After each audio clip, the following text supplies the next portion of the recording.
दुर्ग की तो दुर्ग से हमारे साथ हमारे सहयोगी सुबोध तिवारी जुड़ चुके हैं। सुबोध जी, आपसे पूछना चाहेंगे ऐसी कौन सी खबरें हैं जो आज दिन भर दुर्ग में सुर्खियों में रहने वाली है?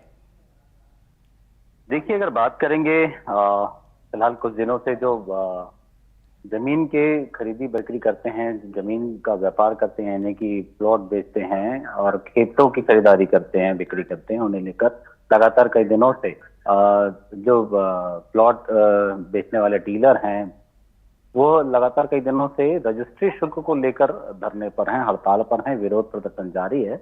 बताया जा रहा है कि जिस तरीके 10 लाख की जमीन बड़े कारण बताए जा रहे हैं कि जो नए नियम है, नए नियम के हिसाब से जमीन को दो भागों में बांटा गया है। एक रोड साइड प्लॉट का एक हिस्सा जो होता है, जो सड़क की तरफ होता है, उसकी कीमत, उसका रजिस्ट्री शुल्क अलग होगा, और उसके बाद का जो रजिस्ट्री शुल्क है बाद के हिस्से का, वह अलग होगा।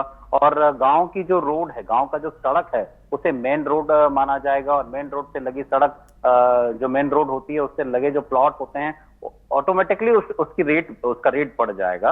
और एक सबसे महत्वपूर्ण बात है कि जब भी कोई अपने सपनों का आशियाना बनाता है, घर बनाता है, तो बिजली पानी की व्यवस्थित सुविधा के साथ बनाता है, तो वह लगभग 50,000 से 1 लाख तक खर्च कर बोरवेल कराता है। अब उसके पीछे भी शुल्क लिया जाएगा लगभग 85,000। वहीं जो विजिटिंग पर्ची कटती है 1,200 रुपए की क्षेत्र निरीक्षण के लिए, वेरिफिकेशन के लिए, वह भी अब 25,000 कर दिया गया है। तो इस तरीके से एक प्लॉट की कीमत जो कभी 10 लाख हुआ करती थी, वह 50 से 70 लाख तक हो सकती है। तो अगर ऐसी स्थिति में कोई भी किसान हो या जो जमीन के व्यापार से जुड़े लोग हैं, उनके लिए अब इसे जमीन को खरीदना बेचना काफी महंगा साबित होगा। इसे लेकर ही लगातार विरोध प्रदर्शन जारी है। देखने वाली बात होगी कि इसका कितना असर वित्त मंत्री जो ओपी चौधरी हैं, उनके इस नए कायदे के नियम कानून पर पड़ेगा, या उन लोगों पर इसका जो दुष्प्रभाव है वह कहां तक कम होगा अगर इनका धरना प्रदर्शन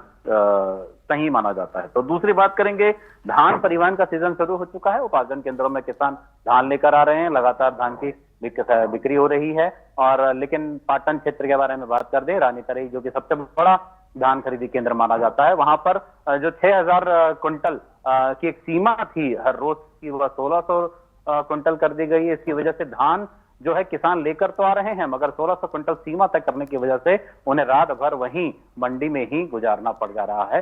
तो इस वजह से भी काफी तकलीफों का सामना। ट्रैफिक डिपार्टमेंट के बारे में बात करें तो उन्होंने एक नया रूट प्लान तैयार किया है कि रात 6 से 9 बजे के बीच शहर के मुख्य मार्गों से धान से भरी ट्रक का परिवहन नहीं किया जा सकेगा। ऐसा हादसों से लोगों को बचाने के लिए किया जा रहा है। लेकिन क्योंकि धान परिवहन और धान भंडारण और धान का ट्रांसपोर्टेशन जो होता है वह लगातार जारी रहता है, ऐसे में अगर 6 से 9 बजे तक 3 घंटे अगर कोई ट्रक भर दी जाती है, तो वह 3 घंटे कहीं ना कहीं उसे कहीं किसी जगह पे खड़ा करना पड़ेगा। और एक दूसरी बात और सामने आ रही है कि जो राइस मिलर्स हैं, जो एफसीआई दुर्ग के जो भारी वाहन चलते हैं एफसीआई से, वह पुलगांव चौक से अंडा और एफसीआई दुर्ग से धमधा रोड तक, राइस मिलों तक जो एरिया है वहां तक के लिए तो साफ निर्देश दे दिए गए हैं कि सड़क पर किसी भी तरह का भारी वाहन यानी ट्रक को खड़ा नहीं किया जा सकेगा, अन्यथा उसके खिलाफ कड़ी कार्रवाई की जाएगी।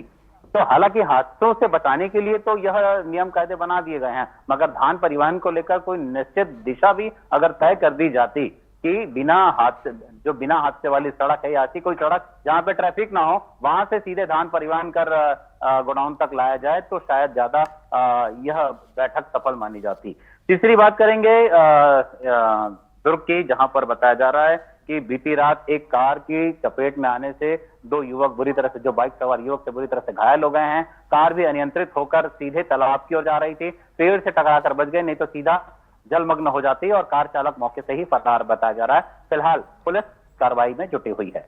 चल विजय जी सुबोध जी, तमाम जानकारी के लिए आपका धन्यवाद। तो ये थे दुर्ग से हमारे साथ हमारे सहयोगी सुबोध तिवारी, जिन्होंने जिक्र किया ऐसी कौन सी खबरें हैं जो आज दिन भर दुर्ग में सुर्खियों में रहने वाली है।